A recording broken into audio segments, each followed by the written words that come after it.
Sa ngalan ng Ama, ng Anak, ng Espiritu Santo. Amen. Panalangin para sa mga may sakit. Ama naming mapagmahal, hinihiling namin ang kagalingan para sa lahat ng mga kapatid naming dumadaan sa anumang klase at uri ng sakit.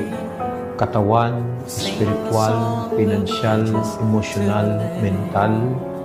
Patuloy mo silang samahan at patuloy mong ipagkaloob sa kanila ang kagalingang matagal na nilang hinihiling.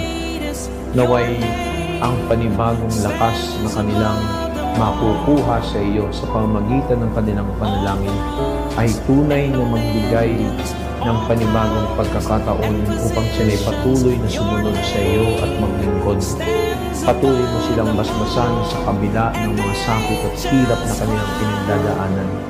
Naway ang bawat isa sa amin ay tunay na makasumpong ng kagalingang hindi lamang pisikal, pagkos mas lalo tigit espiritual, upang kami patuloy na magsumamo at sumunod sa iyo. Ito ang siyang aming samanalangin sa ngalan ni Kristong anak mo na siyang tagapagpagaling. Amen. Sa ngalan ng Ama at ng Anak, ng Espiritu Santo.